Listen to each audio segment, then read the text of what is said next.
आपका अपना YouTube channel horizon tutorial में एक बार फिर से स्वागत है।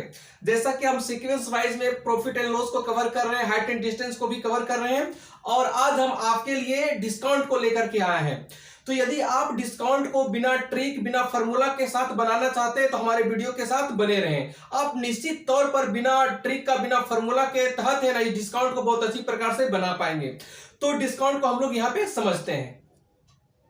आइए, तो डिस्काउंट जानने से पहले हम लोगों को कुछ बेसिक बातों को जानकारी होना चाहिए कि आखिर डिस्काउंट होता है क्या। तो डिस्काउंट को हिंदी में हम लोग बट्टा कहते हैं और बट्टा या डिस्काउंट किस पर दिया जाता है, तो बट्टा और डिस्काउंट जो दिया जाता है वो हमारा सूची मूल्य पर दिया जाता है। सूची मूल्य को ही अंकित मूल्य कहते हैं। तो सूची मूल्य होता है क्या, किसी भी वस्तु पर जितना मूल्य अंकित होता है या जितना मूल्य छपा हुआ होता है उस मूल्य को हम लोग क्या बोलते हैं, सूची मूल्य। जैसे आप मान लीजिए कि इस कॉपी पर देख रहे होंगे, इस कॉपी पर कुछ ना कुछ मूल्य छपा हुआ है, तो किसी वस्तु पर जितना मूल्य छपा हुआ होता है उसी मूल्य को हम लोग क्या बोलते हैं, सूची मूल्य।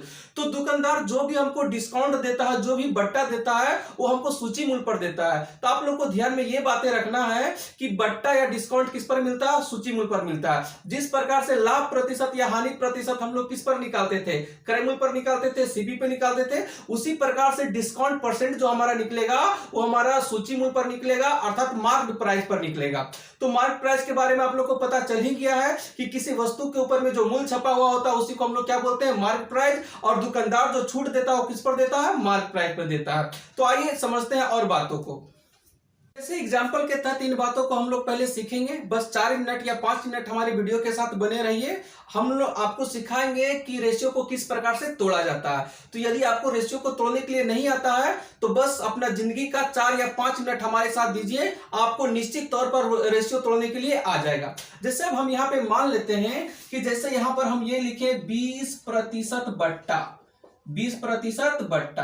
तो 20% जैसे ही हम बट्टा लिखें तो आपको यह पता होना चाहिए कि बट्टा दिया जाता है किस पे, तो बट्टा दिया जाता है सूची मूल्य पे। तो आपको अगर यहाँ पे ये लिखा हुआ 20% बट्टा, तो 20% बट्टा किसका, तो आपको आंसर ये बोलना कि 20% बट्टा सूची मूल्य का। उसी प्रकार से अगर हम यहां पर ये लिख दें कि 30% बट्टा, तो 30% बट्टा किसका होगा, तो बट्टा जब भी दिया जाता है तो सूची मूल्य पर दिया जाता है। तो इन बातों को हम कैसे लिखेंगे, पहले रेशियो को तोड़ने के लिए सीखिए। तो 20% बट्टा किसका, सूची मूल्य का। तो आप इस प्रकार से लिख लें, सूची मूल्य का 20% बट्टा। जब भी 20% बट्टा देगा तो 20% बट्टा आखिर होगा किसका, तो सूची मूल्य का होगा। अब इसको तोड़ने की कोशिश कीजिए। तो यहां पर सूची मूल्य है तो आप सूची मूल्य लिख लें। सूची मूल्य का मतलब क्या होता है, गुना। यहाँ 20 है तो 20% का मतलब क्या होता है, 100। तो यहाँ 100 दे दे और यहाँ बट्टा है तो आप क्या लिख दें, बट्टा। अब देखिए यहां पर एक है अंश, इसको हम लोग क्या कहेंगे, अंश, और इसको हम लोग क्या कहेंगे, हर। और यहां पर भी आपको दो चीज दिखाई पड़ेगा, एक आपको दिखाई पड़ रहा होगा बट्टा और एक आपको दिखाई पड़ रहा होगा सूची मूल्य। तो अब देखिए यहां पर ये हमारा क्या चीज है, सूची मूल्य है, और इधर में हमारा क्या है, बट्टा। इधर में कितना लोग हैं, 2 लोग हैं, मतलब 2 चीज यहां पे आपको दिखाई पड़ रहा है। एक है सूची मूल्य दिखाई पड़ रहा है और एक क्या दिखाई पड़ रहा है, बट्टा। और यहां पर भी आपको कितना अंक दिखाई पड़ रहा है, 2 अंक दिखाई पड़ रहा है, एक है अंश और एक है हर। तो इधर में भी 2 चीज है और यहां पर भी 2 चीज है। तो इन दोनों चीजों को आप डिस्ट्रीब्यूट कर दे। किस प्रकार से डिस्ट्रीब्यूट करेंगे कि ये जिसके साथ का या से लगा हुआ रहे या जिसके साथ गुना का संबंध लगा हुआ रहे, तो गुना का संबंध किसके साथ लगा हुआ, सूची मूल्य के साथ लगा हुआ है, तो जिसके साथ का या से लगा हुआ वो होता है हर के लिए। तो अगर यहां पर पूछे कि सूची मूल्य के साथ का या से लगा हुआ है और हर का वैल्यू यहां पे है कितना, 100, तो इस प्रकार से यहां पर हमारा सूची मूल्य जो हो जाएगा, सूची मूल्य यहां पर हमारा होगा कितना हो जाएगा, 100। तो जिसके साथ का या से लगा हुआ रहे तो किसके साथ लगा हुआ है, सूची मूल्य के साथ का या से लगा हुआ है, तो ये किसके लिए होगा, हर के लिए होगा। और हर में हमारा है कितना, 100। तो आप मान लें कि जो हमारा मार्क प्राइस होता है वो कितना होता है, 100 होता है। अब यहां पर अंश में क्या बच गया, अंश में हमारा 20 बच गया और यहां पर है क्या लिखा हुआ, बट्टा लिखा हुआ। तो बाकी जो चीज यहां पे बच गया वो अंश के लिए होता है। बचा यहां पर क्या, बट्टा बचा है और बट्टा यहां कितना है, 20 है। तो अगर यहां पर बट्टा लिखें तो बट्टा बराबर आप कितना लिख लेंगे, 20। अब इस बात को आप समझें कि सूची मूल्य था 100 रुपया, 20 रुपया वो बट्टा गया, बट्टा मतलब छूट दिया, तो था मार्क प्राइस 100 रुपया, सूची मूल्य था 100 रुपया और 20 रुपया हमको बट्टा दिया, तो दुकानदार उस वस्तु को बेचेगा कितना में। तो अगर विक्रय मूल्य का यहां पर हम बात कर लें तो 100 रुपया है सूची मूल्य, 20 रुपया वो छूट दिया तो बेचेगा कितना में, 80 में। तो इस प्रकार से आप पहले रेशियो को तोड़ने के लिए सीखें। अब जैसे यहां पर एक बात आ गया कि 30% बट्टा है, तो हुबहू इसी चीज को आप यहां पर भी समझ सकते हैं। तो हम एक और एग्जांपल को लेकर के इसको हम सोल्व करके आपको दिखा देते हैं कि 30% बट्टा किसका होगा। तो 30% बट्टा जो होने वाला होगा हमारा सूची मूल्य का होगा। तो आप इन बातों को इस प्रकार से लिखें, आप ऐसे लिख सकते हैं कि सूची मूल्य का 30% बट्टा। अब देखिए यहां सूची मूल्य है तो आप सूची मूल्य इसको रहने दें, और का मतलब क्या चीज होता है, गुना, और यहाँ 30 है तो 30, यहाँ 100 है तो 100, और यहाँ बट्टा है तो बट्टा। अब ये बताइए कि सूची मूल्य के साथ गुना का संबंध है, इसका मतलब ये इसके साथ सूची मूल्य के साथ का या से है, और जिसके साथ का या से रहेगा वो किसके लिए होता है, हर के लिए होता है। अगर इतना समझ में आपको नहीं आ रहा तो आप इतना देखें, इधर में दो चीज आपको दिखाई पड़ रहा है, एक सूची मूल्य है और एक क्या है, बट्टा। और यहाँ पर भी नंबर भी कितना है, 2 है, एक अंश है और एक क्या है, हर। यहाँ पर एक अंश में नंबर लिखा हुआ और एक हर में नंबर लिखा हुआ है। तो इधर वाला जो चीज होता है वो हर के लिए होता है। तो यहाँ पर अगर हम लिख लें सूची मूल्य, तो सूची मूल्य बराबर हमारा कितना हो गया, 100। उसके बाद में जो अंश में अब जो बच गया, क्या बचा है, बट्टा बचा है। तो बट्टा जो होगा वो किसके लिए होगा, अंश के लिए होगा। तो यहां पर अगर हम बट्टा लिखें तो बट्टा बराबर हमारा कितना हो जाएगा, 30। अब इन बातों को समझें कि हमारा सूची मूल्य कितना था, 100। दुकानदार हमको दिया 30 का छूट, बट्टा मतलब होता है छूट देना।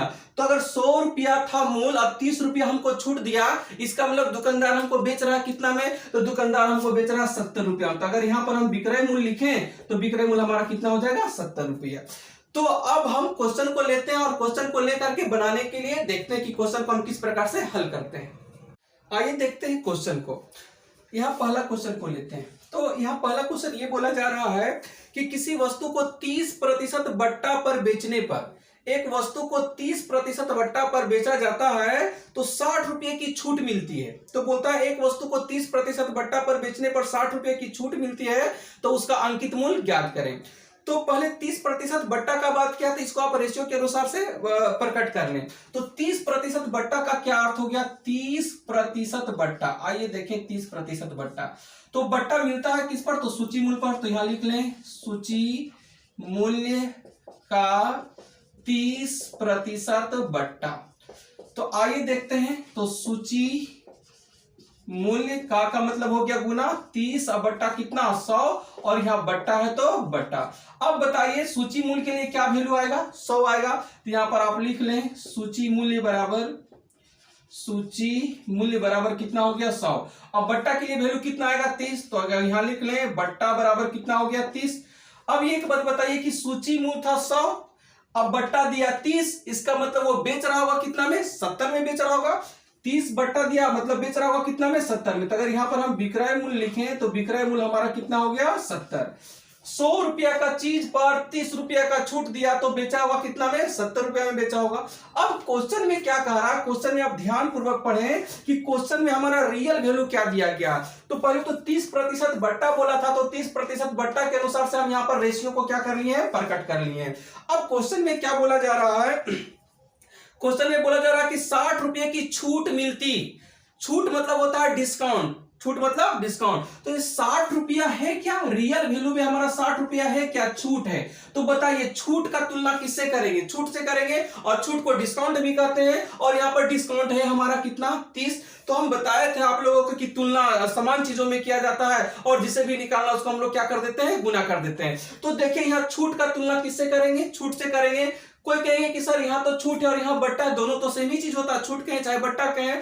तो छूट का तुलना किससे करेंगे, छूट से करेंगे। तो यहाँ पर छूट है कितना, 30 है, और जिसे भी निकालना रहता है उसको हम लोग क्या करते हैं, गुना करते हैं। तो हमको इसे बोला है क्या निकालने के लिए, अंकित मूल्य बोला है निकालने के लिए, और रेशियो के अनुसार से अंकित मूल्य का वैल्यू या सूची मूल्य का वैल्यू है कितना, 100 है। इसका मतलब यहाँ पर आप 100 से क्या कर दें, गुना कर दें। तो देखिए ये हमारा रियल वैल्यू क्वेश्चन के अनुसार से 60 दिया हुआ था, तो छूट का तुलना किससे हो गया, छूट से, और जिसे भी निकालना उसको हम लोग क्या कर देंगे, गुना कर देंगे। तो अब यहां से काटेंगे, कितना बार में कटेगा, 2 बार में कटेगा। 100 से गुना किए तो क्या निकला, मार्क प्राइस निकला, सूची मूल्य निकला। इसका मतलब अगर यहाँ सूची मूल्य बराबर लिखें, ये हो गया हमारा सूची मूल्य मतलब एमपी, मार्क प्राइस अगर हम लिख लेते हैं, क्योंकि मार्क प्राइस का वैल्यू यहाँ पर है कितना 100, तो 100 से गुना करेंगे तो मार्क प्राइस निकलेगा, तो यहाँ पर मार्क प्राइस लिखेंगे तो कितना गुना कर लेंगे तो 200 रुपया, और ये हमारा हो गया आंसर। आइए देखते हैं क्वेश्चन नंबर 2 को। क्वेश्चन नंबर 2 में ये बोला जा रहा है कि किसी वस्तु को 15% बट्टा पर बेचने से प्राप्त विक्रय मूल्य बट्टे की राशि से 1400 रुपया अधिक हो तो वस्तु का मूल्य क्या है, वस्तु का अंकित मूल्य क्या है, ये हमको बोल रहा है। तो क्वेश्चन में क्या बोल रहा है कि 15% बट्टा पर बेचने पर, तो जैसे ही 15% बट्टा बोला तो इसको आप रेशियो प्रकट कर लें। तो रेशियो प्रकट करने के लिए आप सीख गए होंगे, तो हम यहाँ पर डायरेक्ट ले लेते हैं। तो 15% बट्टा बोला है, तो 15% बट्टा किसका होगा, सूची मूल्य का होगा। तो सूची मूल्य का मतलब गुना, और 15 बट्टा कितना कर देंगे 100, और यहाँ बट्टा, तो यहाँ क्या लिखेंगे बट्टा। अब देखिए सूची मूल्य हमारा कितना हो गया, सूची मूल्य का जो वैल्यू है हमारा कितना हो गया 100, बट्टा का वैल्यू हमारा कितना हो गया 15, तो बट्टा बराबर यहाँ कितना लिखेंगे 15। अब ये बताइए कि अगर यहाँ पर हमको विक्रय मूल्य बोल दे तो विक्रय मूल्य कितना होगा, सूची मूल्य 100 रुपया, 15 रुपया हमको बट्टा दिया, छूट दिया, तो उसको हम बेचेंगे कितना में 85 रुपया में उसको हमको बेचना होगा, क्योंकि सूची मूल्य 100 रुपया और हमको 15 रुपया का छूट दिया, तो बेचेंगे कितना में 85 रुपया में। अब क्वेश्चन को ध्यान पूर्वक समझें। क्वेश्चन में यहाँ पर ये बोला गया है कि विक्रय मूल्य बट्टे की राशि से 1400 रुपया अधिक है। विक्रय मूल्य जो है हमारा, यहाँ पर विक्रय मूल्य जो है वो बट्टे की राशि से 1400 रुपया अधिक है। इसका मतलब अधिक हो या कम हो, क्या होता है, अंतर होता है। तो किसका अंतर है, किसमें किसमें तुलना किया जा रहा है, तुलना किया जा रहा है विक्रय मूल्य की जो राशि है वो बट्टे से 1400 रुपया क्या है अधिक है। तो इसका मतलब इसका और इसका अंतर बोला। तो अब यहां पर देखिए विक्रय मूल्य की जो राशि है बट्टे से कितना अधिक है, हमारा विक्रय मूल्य यहाँ पर है कितना 85, और बट्टा है यहाँ पर कितना 15, तो विक्रय मूल्य जो है वो बट्टे से कितना अधिक है। तो अधिक या कम कहेगा निकालने के लिए, तो क्या करेंगे घटा देंगे, तो ये कितना हो गया 0, और अगर यहाँ पर घटाएंगे तो कितना हो गया 70। इसका मतलब क्या हो गया कि विक्रय मूल्य था 85 और बट्टा हमारा था कितना 15, तो विक्रय मूल्य जो है वो बट्टे से कितना अधिक है 70 अधिक है। और क्वेश्चन भी ये बोल रहा है कि विक्रय मूल्य जो है वो बट्टे से 1400 रुपया क्या है अधिक है। तो अब अगर यहां पर हम लिखे ये 1400 रुपया, तो 1400 रुपया क्या दिया हुआ था, 1400 रुपया ये था, बोल रहा था कि विक्रय मूल्य की जो राशि वो बट्टे से 1400 रुपया क्या है अधिक है, ये हमारा रियल वैल्यू है। और यहाँ पर जो विक्रय मूल्य है वो बट्टे से कितना अधिक है 70 अधिक है। तो तुलना सेम चीजों में किया जाता है, और जिसे भी निकालना उसको हम लोग क्या कर देते हैं गुना कर देते हैं। क्या बोला हमको निकालने के लिए, हमको बोला सूची मूल्य निकालने के लिए, और सूची मूल्य का वैल्यू है कितना 100, तो यहाँ पर आप 100 से क्या कर दें गुना कर दें। अगर इसको काटना है तो काट दे, 7 गुना का कितना हो गया 14, और यहाँ पर एक 0, अगर हम यहाँ पर गुना कर देंगे तो 2000 रुपया हमारा क्या हो गया आंसर। तो आइए देखते हैं नेक्स्ट क्वेश्चन को। नेक्स्ट क्वेश्चन हमारा क्या कह रहा है, क्वेश्चन नंबर 3। तो नेक्स्ट क्वेश्चन हमारा ये कह रहा है कि सूची मूल्य पर 20% बट्टा देने पर किसी वस्तु का विक्रय मूल्य 320 रुपया होता है। जब वो 20% बट्टा देता है तो विक्रय मूल्य कितना होता है 320 रुपया। बोलता है यदि सूची मूल्य पर 40% बट्टा दे तो विक्रय मूल्य क्या होगा। तो 20% बट्टा देने पर विक्रय मूल्य 320 रुपया, तो बोलता है 40% बट्टा देने पर विक्रय मूल्य कितना होगा। तो पहले 20% को हम 20% बट्टा को रेशियो में चेंज करते हैं। तो 20% बट्टा और 20% बट्टा पर विक्रय मूल्य कितना है 320 रुपये। ये ध्यान रखेंगे हमारा क्या है विक्रय मूल्य। तो बट्टा होता है किस पर, बट्टा हमारा सूची मूल्य पर होता है। तो यहां पर लिखे हैं सूची मूल्य का मतलब गुना कर देते हैं, यहाँ 20, प्रतिशत का मतलब 100, और यहाँ क्या लिख देते हैं बट्टा। अब ध्यान से समझे, सूची मूल्य हमारा कितना हो गया, सूची मूल्य का वैल्यू हो गया 100, बट्टा का वैल्यू कितना हो गया 20, तो बट्टा बराबर आप लिख लें 20। अब सूची मूल्य है 100 रुपया और दुकानदार हमको 20 रुपया का छूट दिया, तो 100 रुपया चीज में 100 रुपया का जो चीज था उसमें 20 रुपया का छूट दिया दुकानदार, तो बेचा होगा कितना में, बेचा होगा 80 रुपया। तो अगर यहां पर हम विक्रय मूल्य लिखें तो विक्रय मूल्य कितना हो गया 80 रुपया। अब ये देखिए कि जब 20% बट्टा देता है तो विक्रय मूल्य कितना होता है 320 रुपया, और यहां पर 20% बट्टा पर विक्रय मूल्य है कितना 80।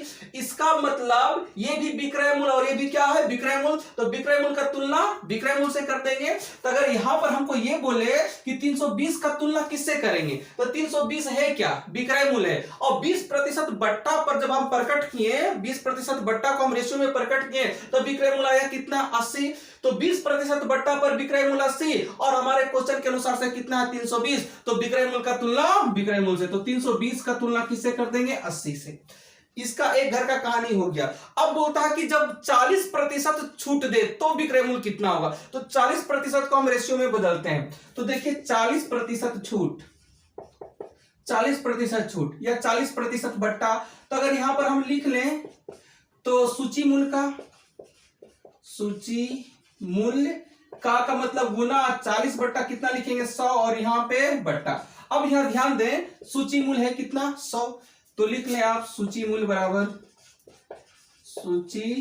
बराबर 100, बट्टा बराबर कितना लिखेंगे 40, तो बट्टा बराबर हो गया 40। अब बताइए विक्रय मूल्य कितना होगा, 100 रुपया है सूची मूल्य, 40 रुपये का छूट दिया तो दुकानदार कितना में बेच रहा होगा 60 में बेच रहा होगा। और हमको ये बोल रहा था कि 40% बट्टा पर विक्रय मूल्य कितना, तो अगर हमसे कोई पूछे 40% बट्टा पर विक्रय मूल्य कितना है 60, और यही वैल्यू हमको बोल रहा है निकालने के लिए कि 40% बट्टा पर विक्रय मूल्य कितना है, तो 60 है, इस 60 का वैल्यू हमको क्या करना है निकालना। तो विक्रय मूल्य का तुलना विक्रय मूल्य से, और जिसे भी निकालना उसको गुना कर देंगे, तो इस 60 का वैल्यू हमको निकालना तो हम गुना कर दिए। इसको काट लीजिए, 8 चौक कितना हो गया 32, अगर हम गुना कर लेंगे तो 6 चौक कितना हो गया 24, इतना रुपया विक्रय मूल्य, कितना पर इतना रुपया विक्रय मूल्य हो गया 40% छूट पे, 40% बट्टा पे। हमारा वीडियो आपको पसंद आता हो तो हमारा वीडियो को लाइक करें और शेयर करें और हमारे चैनल को सब्सक्राइब करें। मिलते हैं आप लोग के साथ नेक्स्ट वीडियो में, तब तक पढ़ाई करते रहें। All the very best.